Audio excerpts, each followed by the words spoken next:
these teams going to run down a dream in this ball game. Let's go down to Tom Verducci. Yeah, Shohei Ohtani, I think it was a case of a bit of cramping there. Nothing major to be concerned about. Obviously, he stayed in the game. Remember, he's been on base 6 times today. Yeah, not a normal DH night, although a couple of those times he got the jog around him. Emmett Sheehan stays in. Alejandro Kirk comes up and takes a ball. Emmett Sheehan, a converted starter, and so having only thrown 20 pitches here, still plenty in the tank. Well, I'll tell you who's throwing a lot of pitches. Kershaw. He hasn't gotten the game yet. Ball. He got an inning or 2 under his belt down there. There is no doubt. No one understands the adrenaline and heartbeat when you're in extra innings in the World Series and you know your name might get called. So trying to get ready every inning. Kirk on 2-0. Fouls it off. Wants that one back. This is a guy who crushes those high fastballs better than anybody in baseball. He has a 3-run home run that feels like it was a week ago, but it was the 4th inning. That gave the Blue Jays the lead. Dodgers tied it up quickly after that. Back and forth we've gone until things have settled in here. As tense as it's been stable and tied at 5 since the 7th.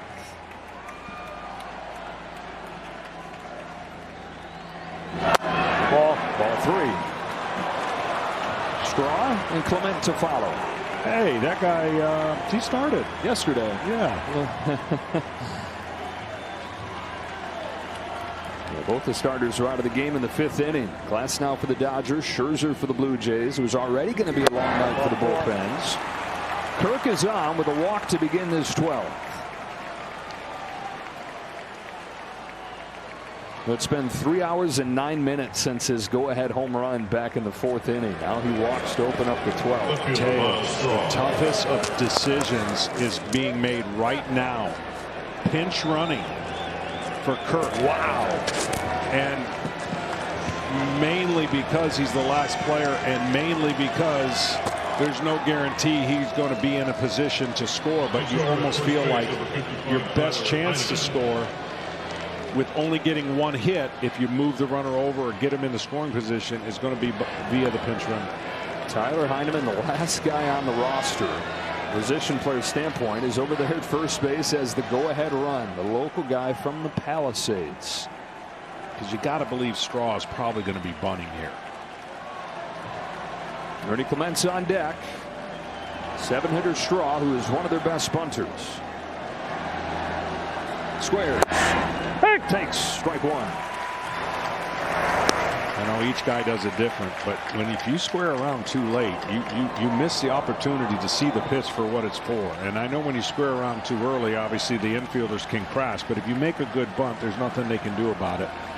Squaring around, seeing the pitch for what it is, and bunting it towards the first base line. We've seen them put the pressure on the defense all night. This is foul though, and strike 2. And again, Miles Straw, not just one of their best bunters, but second in the league with 11 sacrifice bunts this year. Yeah, I haven't watched him bunt all year, but it just looked like he's just late in his preparation. You've got to establish the bat as your eyesight so that you use the bat for where the ball is to soften the blow of bunting it where you want to. Now 2 strikes is a whole different story. Hard to watch. Sheehan to Straw with an 0-2. He sticks with it, and it's overthrown. Straw going to stick to his guns.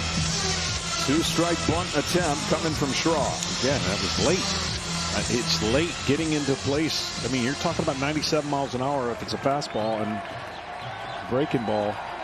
You get in position to get ready to bunt earlier. Yeah, fooling him at this point. Muncy continues to creep in. Squares. Bunts it on a line to Freeman. They thought about a jump throw to a covering Edman, but hung on.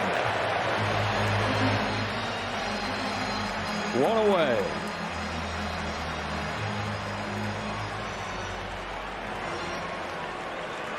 Well, this has become a story of missed opportunities here in extras. Yeah, that for a guy who does it a lot, he's going to be very disappointed. I know with 2 strikes, you can't be worried about making a perfect bunt, but the one thing you have to do is get it on the ground. Well, in the 5 half innings combined for these two teams, there have been base runners in 4 of them. Still looking for that first extra innings run. Ernie Clement. But the way that the Blue Jays got home field advantage in this World Series was a Sunday afternoon ball game right here at Dodger Stadium in August. After the Dodgers took the first 2, Ernie Clement had a game-winning home run in the 9th inning. Blue Jays ended the regular season with 1 more win than the Dodgers. 1 away here in the 12th. Clement gets under it, sends it back foul, strike 2. This was that home run. Without that win, this whole thing has changed. Games 1 and 2 are played at Dodger Stadium. We'd be in Toronto right now for game 3.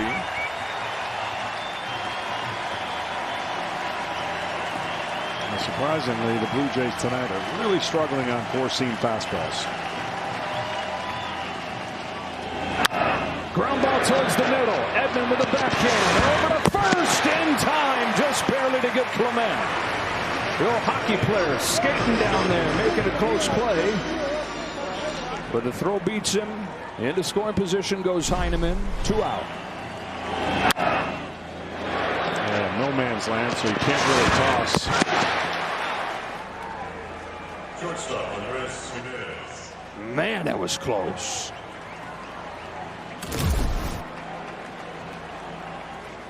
You're going to put Andres Jimenez on here. Here's another spot where the lack of George Springer looms massive. An intentional walk to the 9-hitter, which you can watch a full season of baseball and never see happen. Yeah, I agree.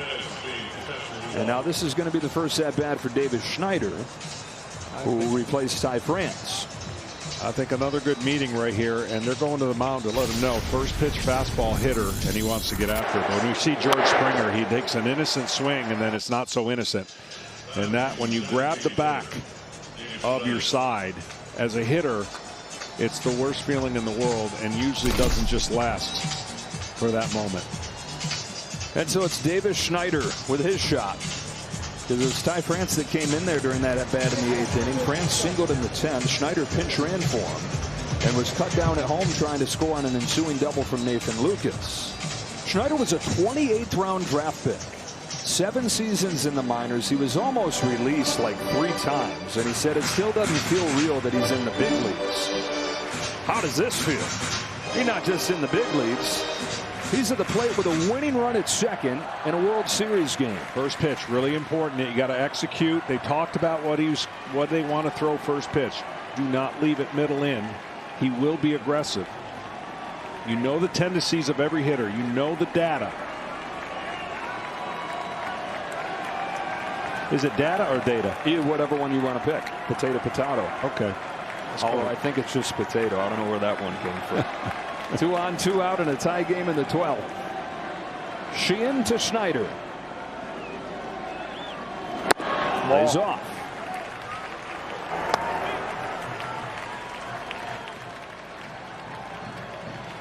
Feels like Sheehan has been out there for 60 pitches, but he's really only 32 pitches. It's just the stress factor. Here's his 1-0. Falls in for a strike.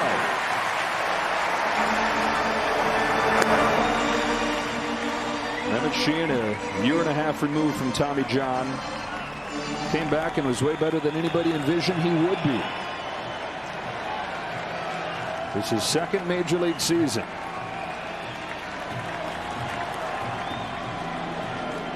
Here's his 1-1. Instead, he'll step off, look back at Heineman. Speaking of coming back from Tommy John, we talk about Shohei and his ability to do that, pitching in the game tomorrow night. Well, so is Bieber. Blue Jays looking for that breakthrough hit. Heineman at second, pinch running for Kirk. Schneider takes strike 2 on a generous outside corner.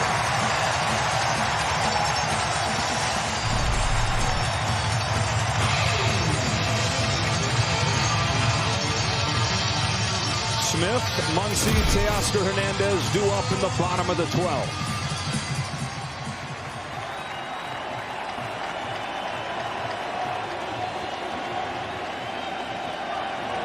Emmett Sheehan's 1-2 pitch.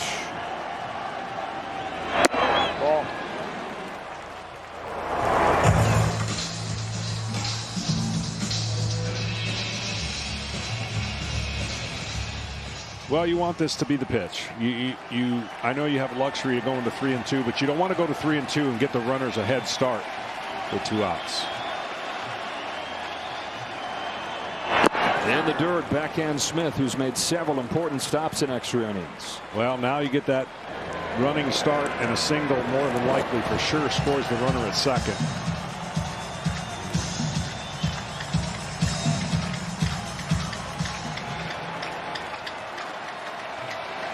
Arms in the outfield, all pretty good for the Dodgers. Hernandez, Pages, Hernandez. 3-2 pitch. A bouncing ball left side. Muncy has no play if it stays fair, but he keeps his foot on the bag. Stretches like a first baseman for the force out. What a heads-up play from Max Muncy. They're waiting to see if they want a challenge. He was going to have no chance at first, and so he turned into a first baseman, but I think it's late. This is a true I think Heineman's safe. Yeah, I was going to say, how does he not slide there? But maybe by not sliding, he ends up being safe because you worry about him going off the bag. I think it's going to definitely be safe. But wow. And so it'll be an infield hit for Davis Schneider. I thought his secondary lead and his inability to take off when the pitch was thrown, he just waited a little too long. It's not going to matter now, but it could have made the difference between being safe or out. You can never assume anything, but his secondary lead, look, he's got to take off. He's not even leaving. After review, that's a 3-2 pitch. Overturned. The runner is safe. 3-2 pitch, you have to run. And he didn't, so it's all moot now anyways. But this is one of those, you had one job. You're put in there to run instead of Kirk. That is going to do it for Emmett Sheehan. And with the bases loaded in the 12th inning of a World Series game, Clayton Kershaw comes out of the Dodger bullpen.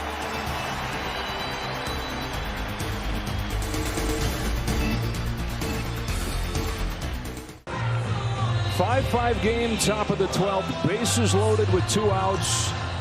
And the future Hall of Famer Clayton Kershaw, who has announced that this will be his last season, part of the Dodger bullpen in this postseason. He's only pitched once. It was against the Phillies in the division series. It did not go well. He gave up 4 runs in 2 innings, and Dave Roberts was hoping to have a chance to use him in this World Series in a much different situation. He was thinking a big lead, maybe come on and close out a game that was already figured out.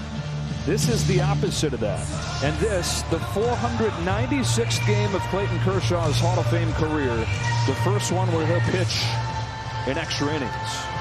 Well, I don't need to overstate how tough a position this is for him, but he's been in so many positions in his great career.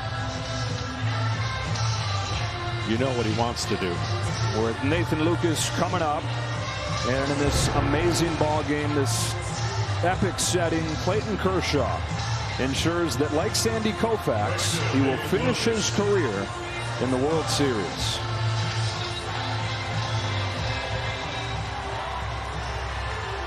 What will the last page say?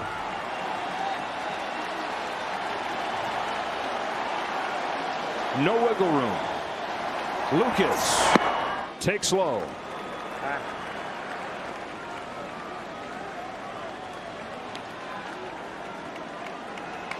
On the mound, you've got an inner circle Hall of Famer. At the plate, you've got a guy that waited a decade for his first chance in the majors. 5-5, top of the 12th. Kershaw's 1-0 is in for strike.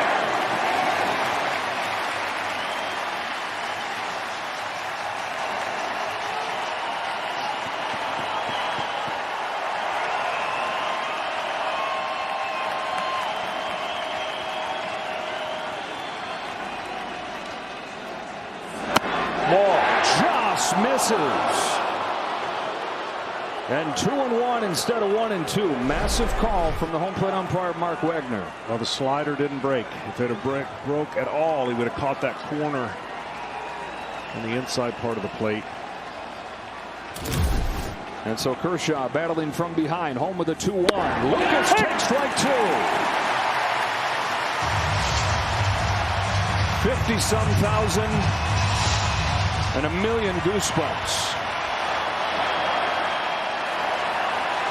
2-2 on Nathan Lucas.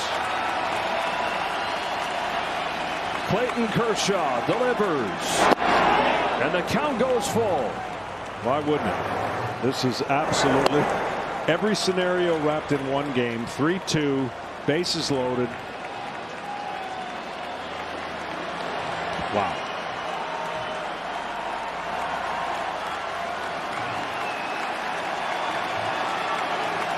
Nowhere to put him. Payoff pitch.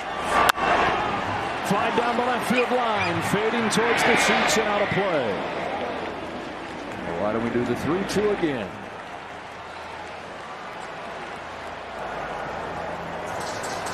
Dripping with drama this game throughout.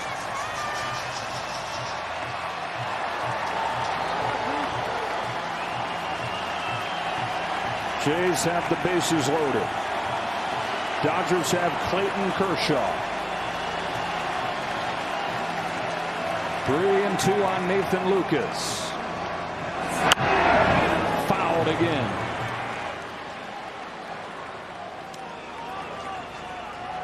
That was a good pitch to break up the sliders that he's been throwing. Seeing the same lane.